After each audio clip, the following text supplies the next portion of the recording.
Hello, I'm going to be giving you a few tips for Trails of Cold Steel 3 based on what I learned through my Nightmare New Game playthrough. Well, outside of things like buy the best gear possible, grind for levels, buy good items, cook good food, and do all the side quests because you probably already know that. Hopefully, these tips will allow you to beat the game with minimal grinding and item usage. The first thing I want to say is that the early game was easily the most difficult part of the game. The game is still introducing tools to you, and as such you have a limited kit to work with. Your character builds also won't have budded into their full potential yet either.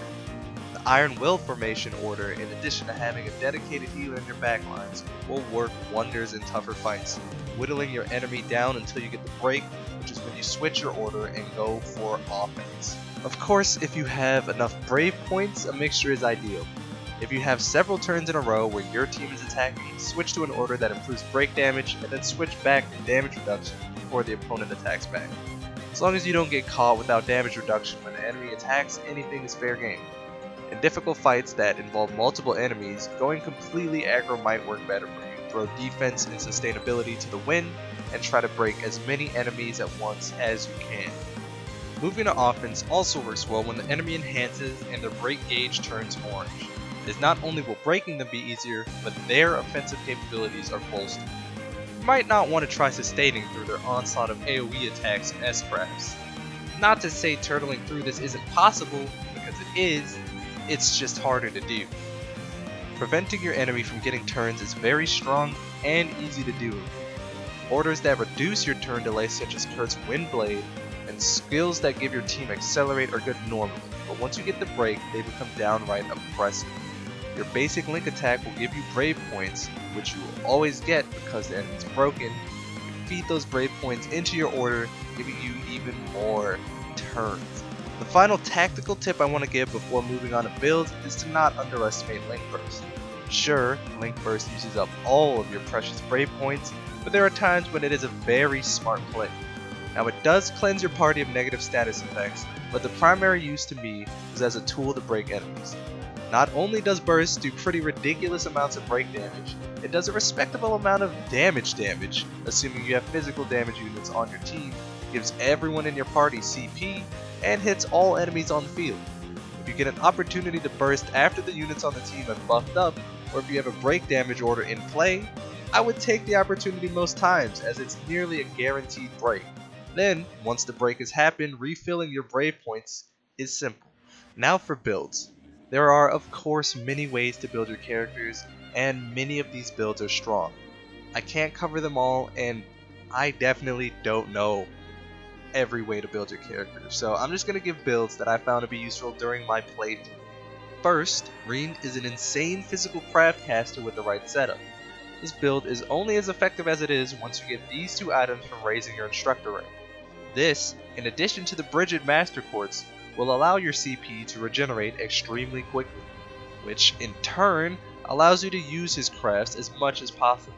Spirit Unification as much as you want. Arcane Gale, which is only possible in Spirit Unification, is particularly strong. The other builds are less character specific. Evasion tanking is most effective on characters that are ranged and have decent strength. Characters like Yuna in Gunner mode and Sarah are good candidates. Get evasion to 50% through quartz or accessories, then the remaining 50% will come from having the insight buff during battle, through the shining spell or having certain master quartz be a high enough level. This means you will have guaranteed evades on physical attacks, and in turn a guaranteed counter assuming the enemy is in range. The Sirius Master Quartz buffs your counter damage a sizable amount, then the Rage Quartz ensures you'll always crit, which provides Brave points and even more damage. For the few fights in the game where your party is just Reen, this is the simplest way to win. For any tank, including evade tanks, having the Aegis Master Quartz equipped is ideal. This allows you to have the enemies attacking the person you want them to. You don't get this until a little later in the game though, so you'll have to make do without it for a while. Your healer just needs to have the Cannon Master Quartz slapped on them, and they're pretty much good. Just equip a Breath or Holy Breath Quartz for an AoE heal, and Seraphic Ring later on in the game for complete party rejuvenation. The rest is up to you. The Arts spellcaster is mostly relegated to later in the game due to the inavailability of cast quartz, bell quartz, and elemental master quartz.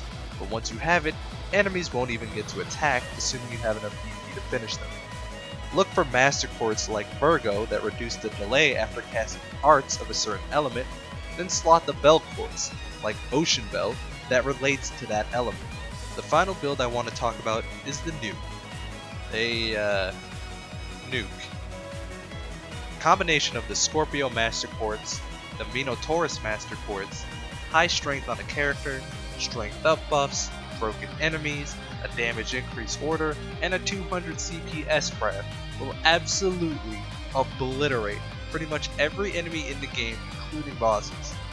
It's not really worth doing on every enemy you fight, but it's a really fun gift. That's everything I wanted to convey.